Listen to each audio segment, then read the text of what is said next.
We're talking about the stages, and we begin from level 0, the embryo, totally unconscious. People in this stage are deeply rooted in matter and its basic needs: food, shelter, mating. They're mainly instinctual, no deliberation, no creativity, monochrome vision, black or white, and no nuance.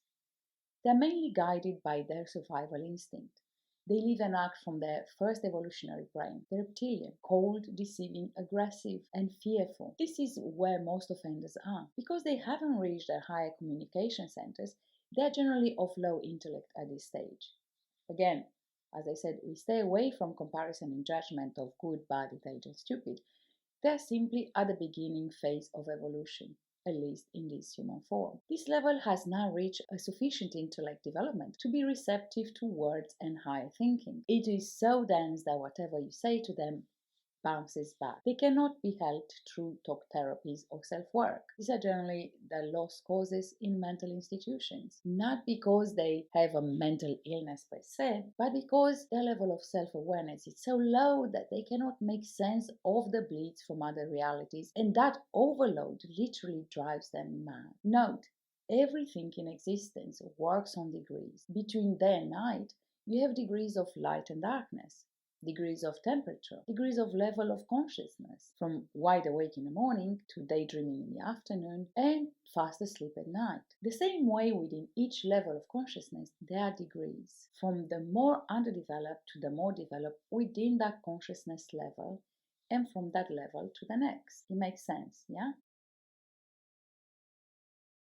Level 1, the beginner. This is a basic human development, evolved from instinctual to basic intellect and emotional range. It has primeval developmental stage. It needs directions, what to do, what to think, what to believe, how to act. It has no self-agency and has basic creativity and rudimentary craftsmanship. It is community rooted, needs to live in close small community with strict rules of conduct to feel safe and have directions. The best example are the religious communities. This is the group that falls prey to terrorism, religious fanatics, and cults. They have us versus them tribal mentality, rigidity, think Jehovah's Witnesses and Mormons. They're highly superstitious, highly dependent on others, hence community dependent, fall easily ill due to their rigidity and superstitions. If a black cat crosses their path, they'll agonize on the way home with how many things that could go wrong and will generally make it happen, the self-fulfilled prophecy, which only deepens their belief and superstition. This group could only be held by their community leaders, church, shamans, pastors, family and friends, and the medical establishment, of course.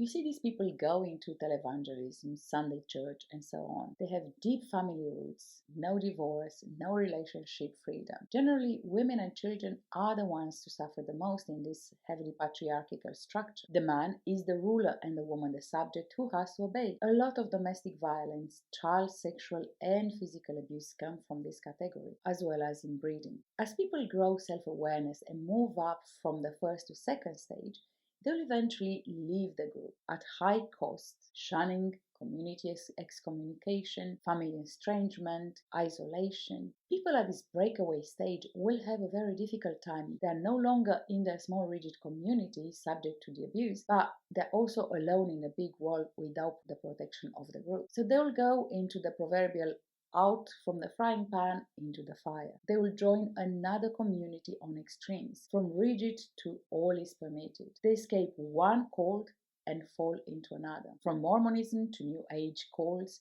who take advantage of them and their needs to belong and depend, and of their learned helplessness and deference to authority. And it's not only cults, but also gangs and pack mentality. Some will choose a matriarchal cult, especially if they suffered at the hands of a patriarchal structure, or if they are gay or have unclear sexuality.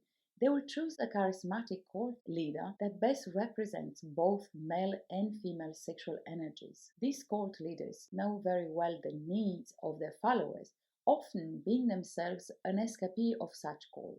Since evolution is the driving force behind creation, these people leaving the level 1 stage are generally open to knowledge, on their way to exploring different belief systems. They are also very fickle and easily dissatisfied because they've gone from rigid other dependence to wide-eyed everything is possible. This transition from rigid dictatorship to no rules freedom will expose them to all kinds of dangers. Their biggest enemy in this transition is their learned helplessness and credulity.